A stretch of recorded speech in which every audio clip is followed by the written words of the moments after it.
Hi, my name is Rod Khleif, and I'm the host of the Lifetime Cash Flow Through Real Estate Investing podcast. And every week I interview multifamily rock stars, and we talk about how they've built incredible wealth for themselves and their families through multifamily properties. So hit the like and subscribe buttons to get notified every Monday when a new episode comes out. Let's get to it.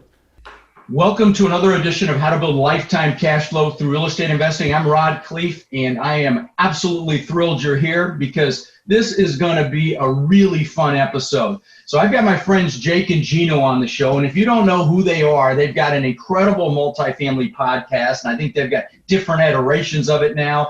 They're best-selling authors. They wrote a book called Wheelbarrow Profits. We're also going to talk about their book, the new book, The Honeybee, and they've got over 1,400 doors southeast near us, and they're just great guys. Welcome to the show, guys. Rod, thanks for having us on, bro. Hey, thanks a lot. We're gonna have a lot of fun today. A lot of fun. So it's Jake Stenziano and it's Gino Barbero. Forgive me, I didn't say their full names because I just think about them as Jake and Gino. But anyway, welcome, guys. Thanks. So let's have some fun today. But let's start, like we always do, in talking about how you guys got started because it's a fascinating story. So Rod, picture this. It's 2009. My brother is in the restaurant with me. I'm in the kitchen making some chicken on the grill. I'm sauteing some zucchini, some hot peppers, broccoli. And this dish is called Jake's Chicken. And I'm a little pissed because I don't have a dish named after myself in the restaurant. And this guy, Jake Stenziano's got a dish. I'm like, what a prick. Who is this guy, right? My brother walks in the kitchen and goes, this is Jake. I'm like, hey, Jake. And Jake probably sees me. I'm all sweaty. I'm working on the grill. And I'm like, this is the guy we cooked his dish for? I like this guy. He looks like a pretty cool dude. Next couple of years, Jake's coming in every month to the restaurant. He's got his whole list. I mean, he's a diligent worker. I love the way he works. He's got his calendar. By the way, he's the only pharmaceutical rep that would tell me 2 weeks ahead that he needed an order. So I'm in Putnam County. I have to deliver to the Bronx and to Manhattan. And can you tell me at least a week ahead so I can schedule? So I love the guy from the beginning. 2011, he comes in, he goes, Gino, I'm leaving. I said, what do you mean you're leaving? He goes, I'm going to Knoxville, Tennessee. I've got to get out of here. These taxes are crazy. So he's a forward thinker. Already in 2011, he knows that a one bedroom in Fishkill is going for $1,300 a month. He's like, that's my mortgage payment in Tennessee. So he packs up his bags. But before he does, I sit there in my restaurant. I'm at a table and I'm like, Jake, let me open this computer up. Let's look at LoopNet. Let's see what's going on in Tennessee. I'm like, these things are just trading for $30,000 a unit. He didn't know what I was talking about. I, by the way, taught him everything he knows, so I take credit for that. I'm sure there's a second version of that story. and a third. But I'm excited. I'm like, when you get down there, let me know. He gets down there. By the way, everybody, he leaves without his wife for 6 months. So there's a lot of pain and there's a lot of struggle in this, right? He's a young guy. He goes down there by himself. He feels isolated. He goes in an apartment complex by himself for 6 months. We take about 18 months to find a deal because his wife ends up moving down there. They end up buying a house. We put it on pause. You got Stenziano and Barbero. A little tough in Tennessee, right? We don't have any assets. We don't have any credibility going on. We stick it out. I have a strong enough why. His why is strong as mine. I wanted to get out of the restaurant. I wanted to surround myself with better people. Jake just wanted to get out of this pharmaceutical rep job.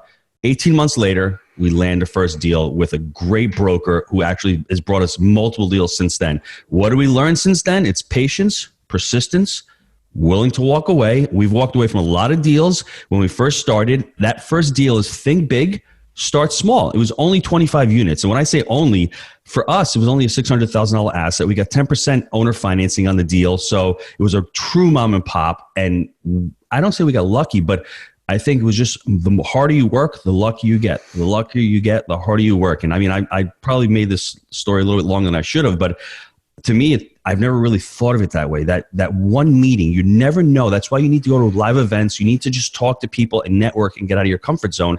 Because I didn't have the relationship with Jake did. Actually, my brother did. And ironically enough, 9 years later, I talk to Jake like 5 times a day. So he's a business partnership is like a marriage. You better like the person you're partnering with. I love the guy. He loves me.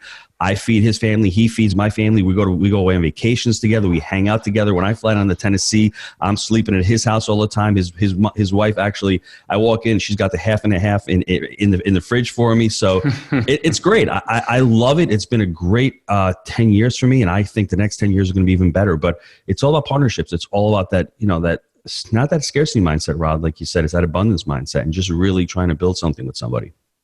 Love it. I love it. You dropped so many bombs in that little intro. I was trying to take some notes here. Like one of the first things you said, well, actually let me recap what you just said, and then Jake, I want to give you the floor. But you talked about pain and struggle, and Jake, I mean, to leave your family for 6 months. And guys, those of you listening, that's what it freaking takes. You got to be willing to suck it up. I remember, even when I had 500 doors, I lived in a 1-bedroom apartment and with my wife and my daughter, and it was because I was in growth mode. I was going to suck it up and make it happen, and that's what it takes. You're going to have some pain and some struggle, but it's freaking worth it. I love that. And then you talked about partnership, and I will tell you, partnerships are like marriages. They're easy to get into, but they're not so easy to get out of. And you guys obviously have a world-class partnership. Now, I've had good ones and I've had a couple of bad ones. And every time I've had a bad one has been because I haven't paid attention to my gut and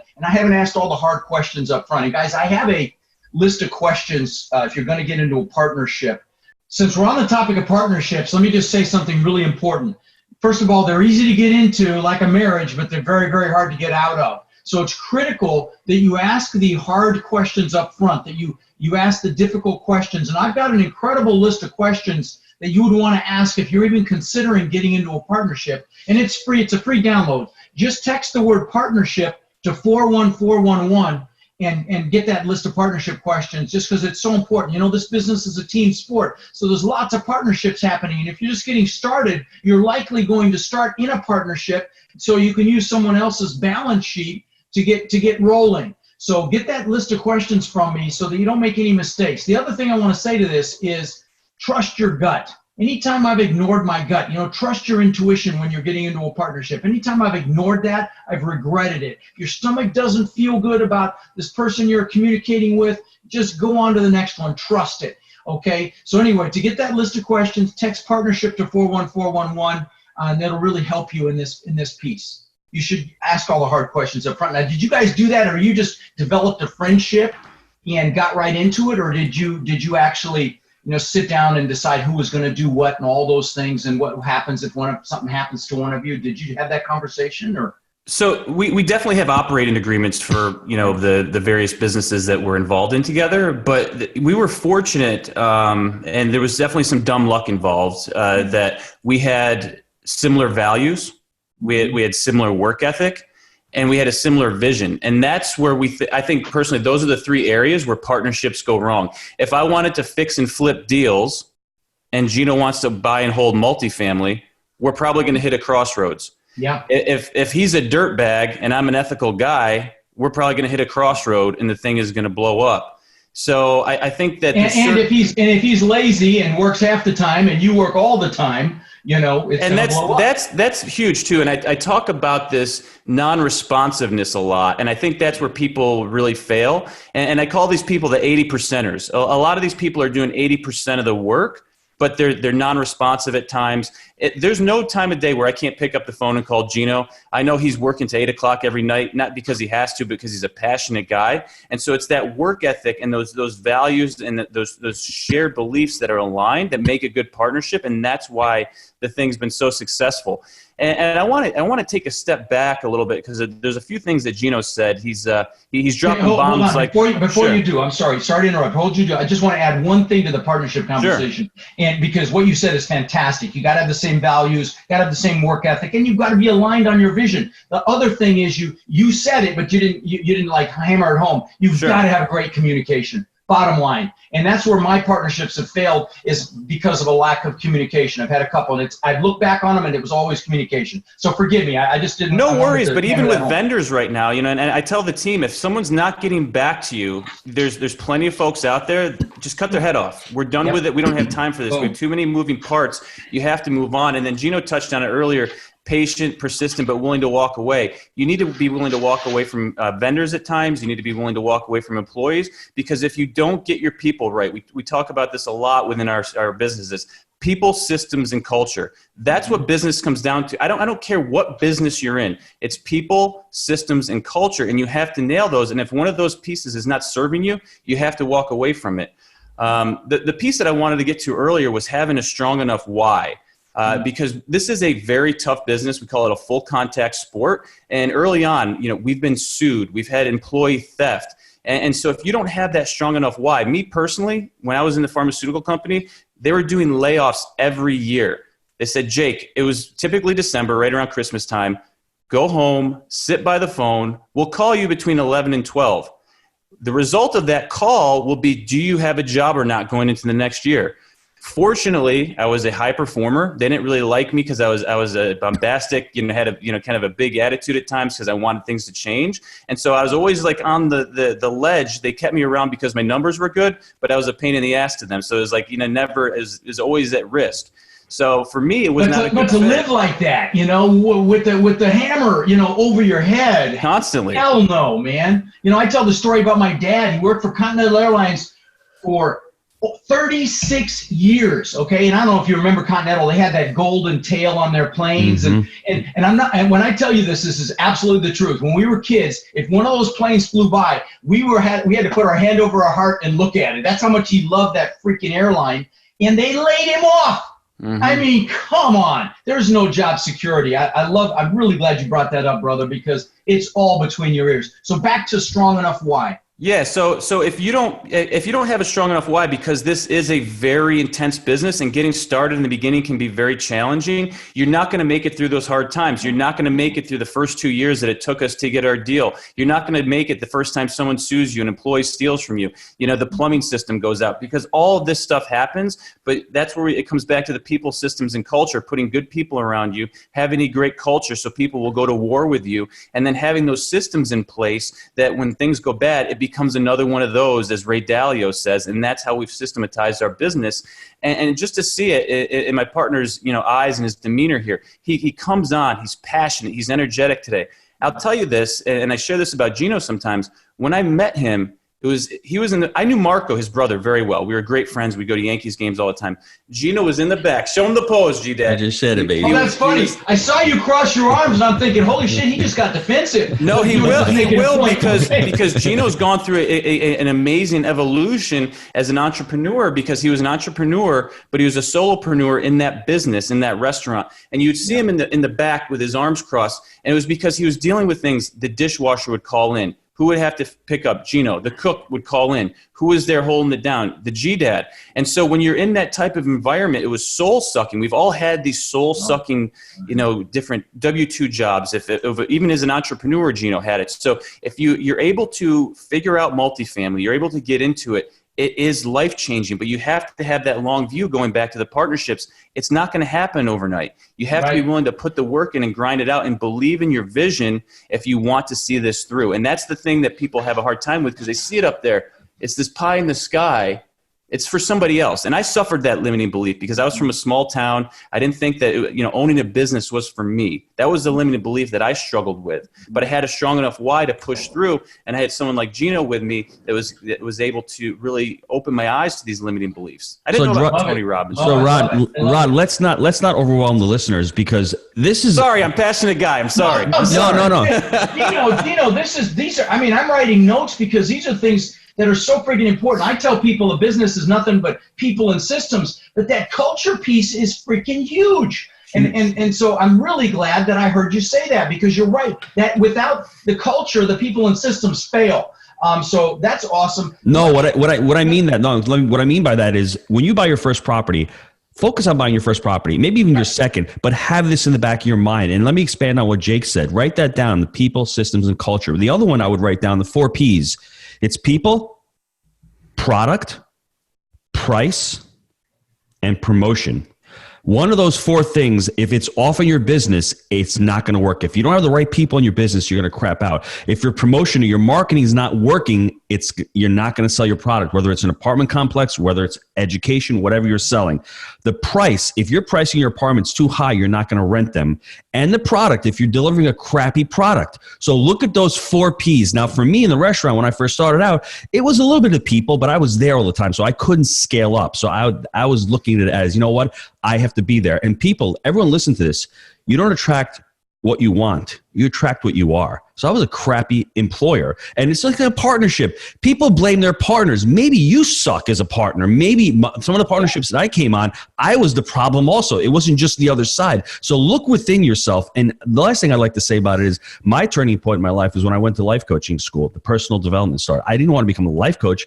I just needed that personal development. And that's when everything changed. Like Jake said, all of a sudden you start opening, you become aware of things. You become aware of how you resonate with somebody. You know, you come into a discussion and you're a jerk, or all of a sudden the conversation's over. So that was huge. Life coaching. That's really, really powerful. And it's very interesting because that parallels my kind of metamorphosis as well. Was, I spent 20 years following Tony Robbins around the planet. He's probably one of the best coaches on the planet. And and I actually got certified as a high performance coach myself. And I know you're a life coach, which is, such an incredible, because really when that happens, you're really looking in the mirror, which is what everyone needs to do. But I want to circle back on a couple of things that you said, Jake, that are really powerful. Or Gino, I think you said the long view, and one of you, sorry, but that's so critically important in this multifamily space. There is no get rich quick. There's a become super freaking wealthy over time. But you get into multifamily, you're going to do it the rest of your life. It's decades, and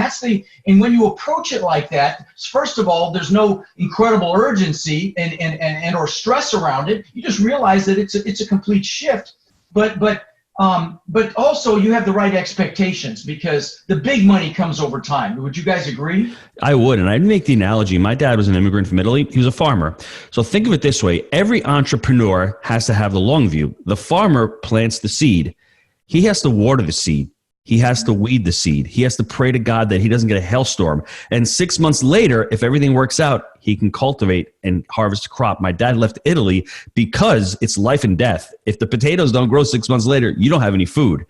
Us, if we don't make money in 6 months, we can still figure something out. So for us, you want to buy for cash flow today, really. If it don't cash flow, let the grass grow, obviously. But you got to take the long view. I mean, like it takes us 12 to 18 months to refi these deals. Sometimes maybe it'll take you 24 to 36 months.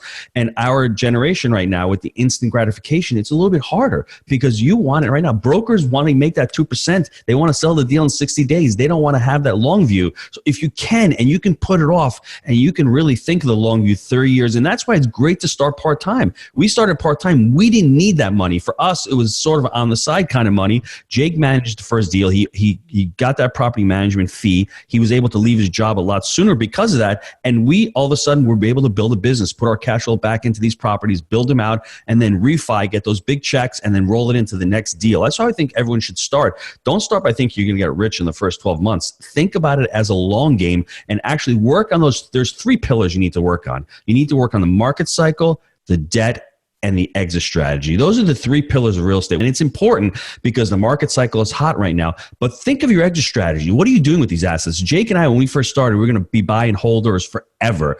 As you've learned, you have to take what the market gives you. Whatever the defense gives you, you've got to take. If you've made a ton of equity in a deal, maybe you sell it out. Maybe you refi it. So look at every deal uniquely and see what happens. But like you said, Rod, I totally believe it is a long game. You have to plan long. Don't think you're going to get rich in the next 4 years. Right, Gino? In anything, honestly. Yep. So 4 years before we made any money. Circle back to something else you talked about, and that is having a strong enough why. Do you have any strategies for identifying and or grabbing onto that why and or keeping it in the forefront of your mind? Any chat about I can answer that, and I think it comes from, like, not to get too woo or too much in the weeds, but I think it can definitely come from meditation, and one of the things that I've been doing over the last 5 or so years is meditating, and then there'll be times, especially in guided meditations, where they will ask you, what are you doing, why are you doing this, and then so it's for me, you're in that state of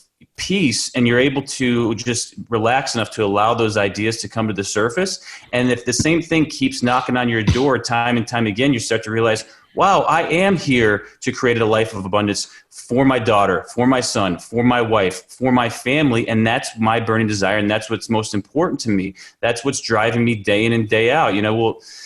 It just, I'm so passionate about my family, and that's what goes back to that partnership, because Gino, he's got me beat a little bit. He's got 6 kids that are homeschooled, so you think he's not got that burning desire and some motivation to make it happen for the family. And it's just fortunate, again, a little bit of dumb luck that we stumble upon each other. You know, however the universe works, it worked out well for us in regards to that. But you got to be open and being able to identify these things when they come knocking on your door too, because if you're not open and you don't have an open mind, these things will not present themselves to you. And Rod, it's important, everybody out there, if you're not a self-motivated individual, I challenge you to look around and who is relying on you. If you're a father, you've got a wife, a couple kids, or an employer, they're relying on you. Your employer is relying on you to produce. So look within and look outside of you. And if you are not working to your potential, you are letting that person down. We're more willing to work for somebody else than we are for ourselves. So that's how I was self-motivated with Jake.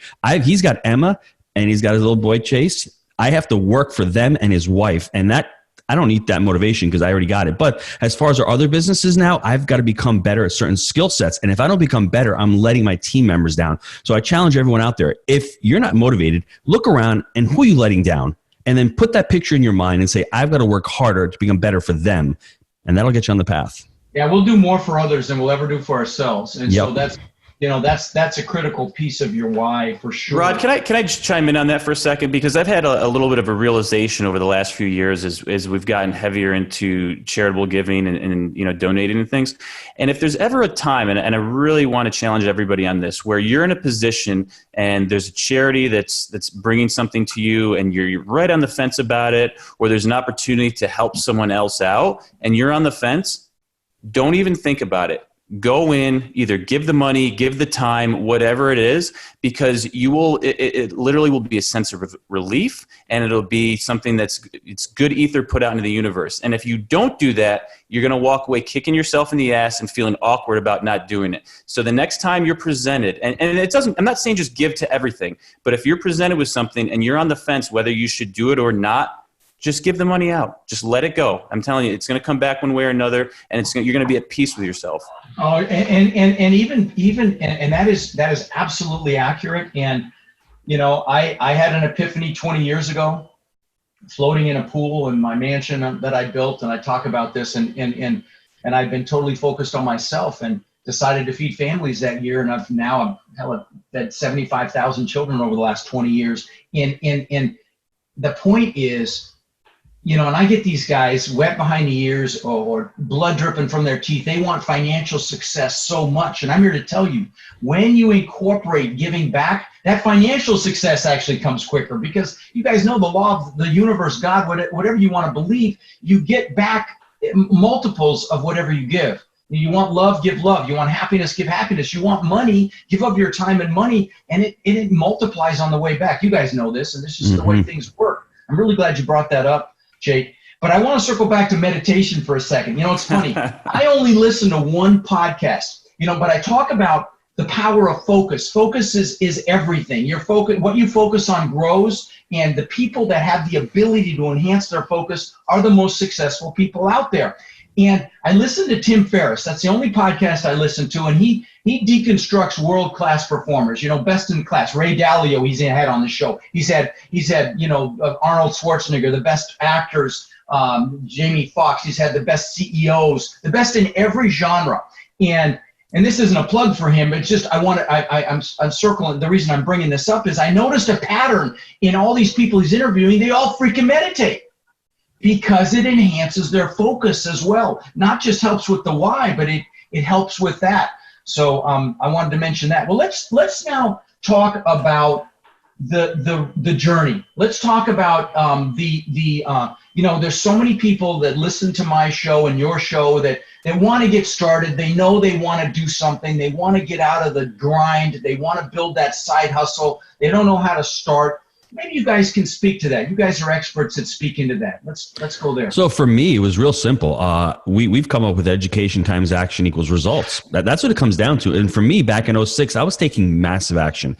I got into a mobile home park. That crapped out. I met a guy named Maserati Mike. That was not a good partnership. Talk about Maserati Mike, Gino, because Maserati Mike. I think this is story time with the G-Dad. I think people need to hear this. I hate that you're using that car as an example, because I love that car too. I do. I love the Maserati. But you know what? It was my fault. Like I said, that partnership, I was lazy with my money. A person with money meets a person with experience. The person with the experience gets the money, and the person with the money gets the experience. And that's what happened to me back in 2006. I was lazy. I didn't do my due diligence. I didn't know the asset class. I didn't fly down there. I didn't do the proper paperwork. Blah, goes on and on and on.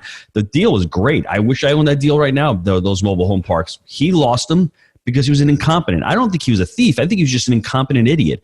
My fault. 2 years later, I go by a strip mall in Putnam County in New York. Bad market cycle, bad tenant base. There's just no population growth. I didn't have the education. So what did I do? I went there right after that. I said, I want multifamily. Because Jake, what is multifamily? Food, clothing and apartments, baby. And apartments. That's the three human needs. And I realized back then, this is 10 years before now with demographics going on, I just realized that people want to rent back then. They need a place to live. You can't live in the internet. Even back then, I said, the internet wasn't as big as it is now. So I said, let me focus on multifamily. I don't want to fix and flip. I learned. I got educated. I went to 2 different mentoring programs. I really learned a system. And there's so many educators out there. Just pick somebody you like, but you need to spend money. You need to invest in your education. Once you invest in your education, in the personal development and the nuts and bolts, you need both. You need somebody to personally develop you, and you need the nuts and bolts education. And once you do all that, you focus on it, you find a partner, you find a market, and then you just go ahead. Because for me, I didn't want to invest in New York. I knew that my backyard sucked. So I ended up going down to Tennessee. So I found my chance. Once I met Jake, I said, okay, let's go down there. But you need to be educated. You need to know what market you're selecting. You need to know how to analyze and underwrite a deal. You need to know how to talk to brokers. You need to do property tours. You need to go down there and start putting LOIs in. You need to start doing due diligence. All of these things you can learn within the next 6 months to a year, but you have to take the time to do all this work. You don't want to just jump in there and say, you know what, like I did. I had the massive action, but I wasn't educated, and then that was my results. And I could have sat there and blamed my partner or blamed myself, but I said, you know what, that was my why. I'm like, if this guy can do it, I can do it. When was the retail? Was that like 09, 10 as well? I closed on that deal in 11/06 in November of 2006, and then right in 07/08 was that crash. But you know what? It was more the market because most of New York is really elevated, but that's about an hour and a half north of New York City. The office space up there sucks, especially now because no one's renting these little offices. You're doing it in your house. I'm in my house. Jake's in his house. We don't need to go to offices, right? The retail up there is terrible because it's a bedroom community. Nobody goes on up there. And the industrial in the back, it just crapped out because once the recession hit for the next 5 or 6 years, nobody was renting it. If I had known all these factors, I would have bid a lot less on that asset. I probably would have come out even, but I didn't know that. And what I didn't know hurt me. I love it. Maslow's hierarchy, between the shelter and the food and the, yeah, I love it. Yep. So education and action. Love it. Love that too. And that's it, guys. Dabblers get crushed, guys. Those of you listening, you've got to educate yourself and bottom line and suck it up. But you've got to have a strong enough reason why. So you actually take action with what you learn. Let's circle back to something else you talked about, limiting beliefs. And so many people have them. And there's a reason that the acronym for belief systems is BS. Because 99% of them are BS. But, our juvenile brain, we have this emotional occurrence that may even be subconscious. We don't even remember it consciously, but our brain makes it factual when in reality, there's no basis in fact. Mm-hmm. What I tell people, and I don't know what you guys do, but I tell people, if you recognize that you've got one of these limiting beliefs, drag it out into the friggin' daylight, shine your adult spotlight on it, and think about it rationally. And make sure, number one, that it's not a story as well, because we tell these stories to ourselves as a circuit breaker, so we don't get disgusted with ourselves. I'm too young, I'm too old, I'm not analytical enough, I'm not outgoing enough, I'm not whatever. And those are stories. But then these limiting beliefs, they hold so many people back. And so I just encourage you, if you're listening, pull them out, look at them, and consciously realize that they're BS. And it takes time. I mean, I used to be a massive introvert, and I didn't think, I was good enough, and that was my limiting belief. I'm not good enough, and that's a common one, honestly. And Mm-hmm. I had to drag it out in the daylight and say to myself, I'm a gift from God. So, bottom line, do you guys have any comments on that? Yeah, at coaching school, we learned that limiting beliefs are one of the 4 energy blocks. An energy block is anything that's internal, right? Everything else is external. 95% of our energy blocks are internal. External would be the environment, the economy, who was running the presidency. The four energy blocks, I'll go real quick. The first one's a limiting belief. Roger Bannister runs the 4-minute mile. Before Roger Bannister, the limiting belief was, if anybody runs a 4-minute mile, my heart's going to blow up. 2 weeks after he runs it, we've got people running the 4-minute mile. I can't make money. I need money to get into real estate. Money takes money to make money. Those are all limiting beliefs. Once you shatter that limiting belief, it's gone. The next one, write it down, everybody. Limiting belief is one. The next one is an interpretation. What an interpretation basically is, someone is interpreting something, but is that the reality? I'm sitting on the beach. My wife texts me. She says, Gino, I'm dying. I want to go into life coaching school. What do you think about it? I don't text her back because I don't have my phone on. So her interpretation 10 minutes later was, he thinks it's the stupidest idea. I'm not going to do it. I talked to her 10 minutes later. I said, it's a great idea. So her interpretation can screw up her whole paradigm, right?